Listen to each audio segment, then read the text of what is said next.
സൈന്യശക്തിയാണ്. ഓരോ രാജ്യങ്ങൾക്കും വിവിധ ശക്തികൾ ആണ് ഉള്ളത്. അതിൽ റോമ സാമ്രാജ്യത്തിന്റെ ശക്തി എന്ന് പറയുന്നത് സൈന്യ ബഹുത്വത്തിന്റെ ശക്തിയാണ്. ആ ശക്തിയുള്ള രാജ്യത്തിന് ഭൂലോകത്തെ മുഴുവൻ അവരുടെ അധികാരം കൊണ്ട് കീഴ്പ്പെടുത്താൻ കഴിഞ്ഞിരുന്നില്ല.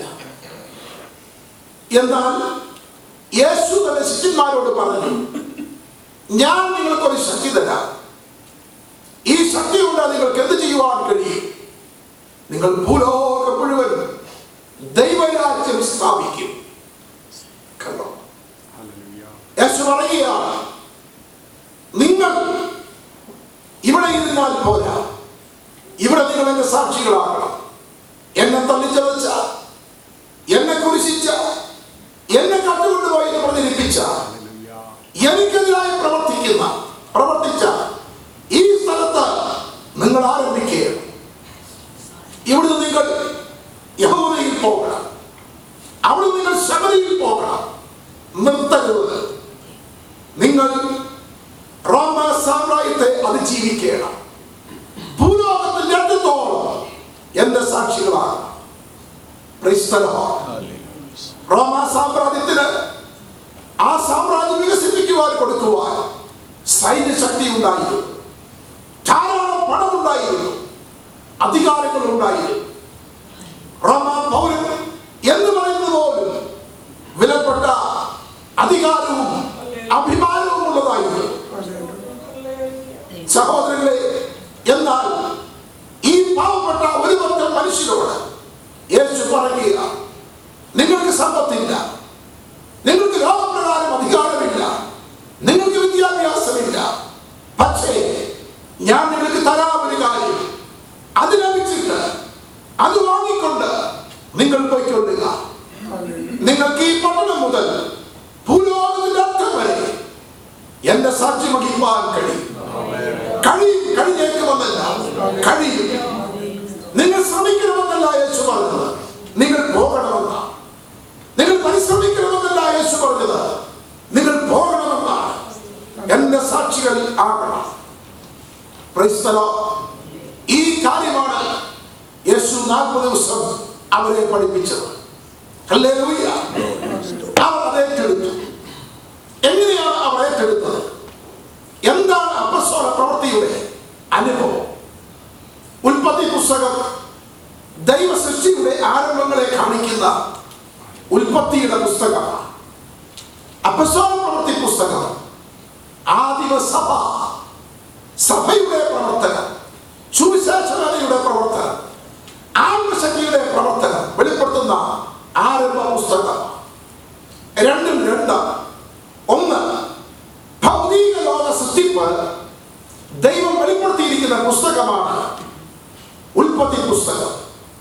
എങ്ങനെയാണ് കടല്, എങ്ങനെയാണ് കര, എന്താണ് ആകാശം, എന്താണ് വെള്ളം, എന്താണ് സസ്യങ്ങൾ, എന്താണ് മനുഷ്യൻ, ഈ സൃഷ്ടിയൊക്കെ വെളിപ്പെടുത്തിയ ദൈവിക ഉൽപ്പത്തിയുടെ പുസ്തകമാണ് ഉൽപ്പത്തി പുസ്തകം. എന്നാൽ അപ്പസ്തോല പ്രവൃത്തി എന്ന് പറയുന്ന ഉൽപ്പത്തി ഈ സൃഷ്ടിയുടെ കാര്യമല്ല. ഈ സൃഷ്ടിയിൽ ദൈവം ഉത്ഭവം കുറിച്ച ദൈവസഭയുടെ ആരംഭം.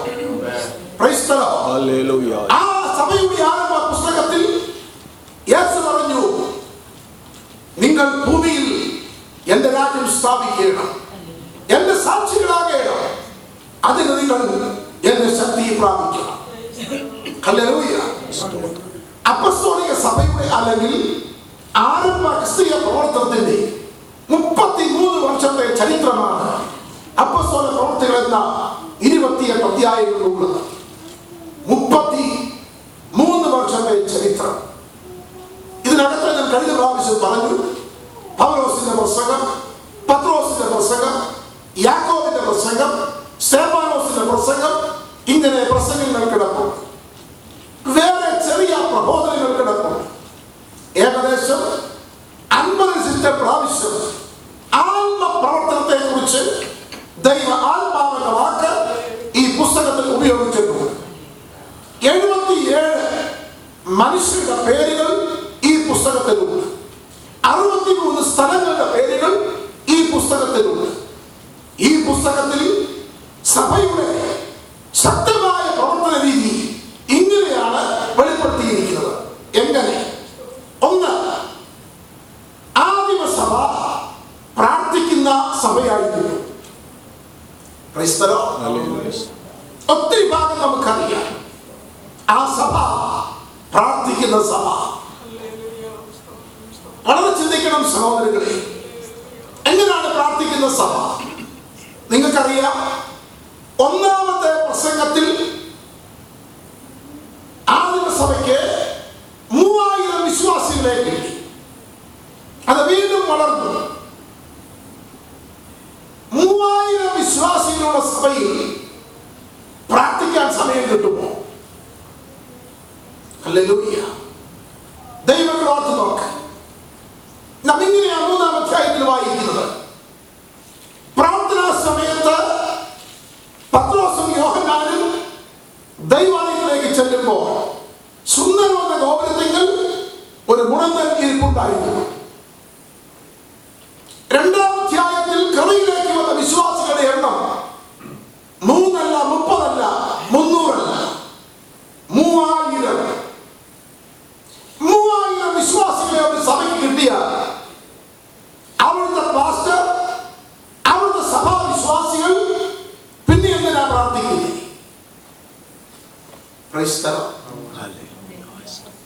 ഹല്ലേലൂയ. വീണ്ടും നമ്മളിലോട്ട് വരുമ്പോൾ 6-ാം അധ്യായത്തിൽ പത്രോസ് പറയുകയാണ്, ഞങ്ങളോ പ്രാർത്ഥനയിലും വചന ശുശ്രൂഷയിലും ഒത്തിരിക്കും. 12-ാം അധ്യായത്തിൽ നാം വായിക്കുകയാണ്, പത്രോസ് കാരാഗൃഹത്തിൽ കിടക്കുമ്പോൾ സഭ ശ്രദ്ധയോടെ പ്രാർത്ഥിച്ചു.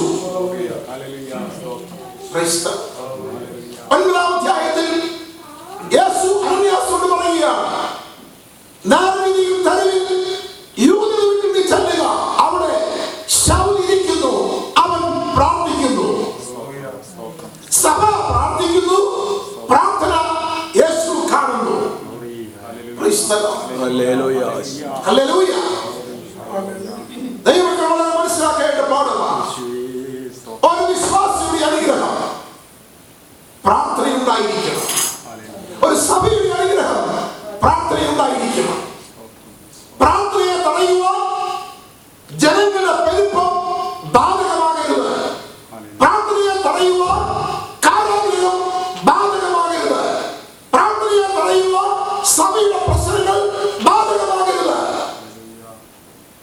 2-ാം അധ്യായത്തിൽ പെരുപ്പമുള്ള സഭ, പക്ഷേ ആ സഭയുടെ പെരുപ്പം പ്രാർത്ഥനയെ ബാധിച്ചില്ല. 3-ാം അധ്യായത്തിൽ അവർ പ്രാർത്ഥിക്കുന്ന മനുഷ്യനായിരുന്നു. 6-ാം അധ്യായത്തിൽ സഭയിൽ പ്രശ്നം, സഭയുടെ പ്രശ്നം പ്രാർത്ഥനയെ ബാധിച്ചില്ല. 12-ാം അധ്യായത്തിൽ പത്രോസ് കാരാഗൃഹത്തിൽ സഭയ്ക്കേറ്റ പീഡ പ്രാർത്ഥനയെ ബാധിച്ചില്ല. കണ്ടോ?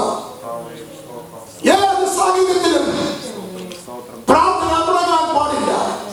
പ്രാർത്ഥന മുടങ്ങിയാൽ ലക്ഷ്യം തെറ്റും. ജയിക്കുന്നത് സാത്താനായിരിക്കും. പ്രാർത്ഥിക്കുന്ന വിശ്വാസി ജയിക്കുന്ന വിശ്വാസിയാണ്. പ്രാർത്ഥിക്കുന്ന സഭ ജയിക്കുന്ന സഭയാണ്. പ്രാർത്ഥിക്കുന്ന കുടുംബം ജയിക്കുന്ന കുടുംബമാണ്. പ്രാർത്ഥിക്കാത്ത കുടുംബം, പ്രാർത്ഥിക്കാത്ത സഭ, പ്രാർത്ഥിക്കാത്ത വിശ്വാസി സൃഷ്ടിച്ച അവസ്ഥയിലാണ്. സാത്താന്റെ കയ്യിലെ പാവയാണ്.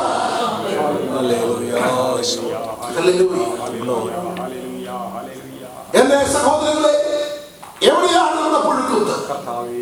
എവിടെയാണ് നമ്മുടെ കേട്? ഞാൻ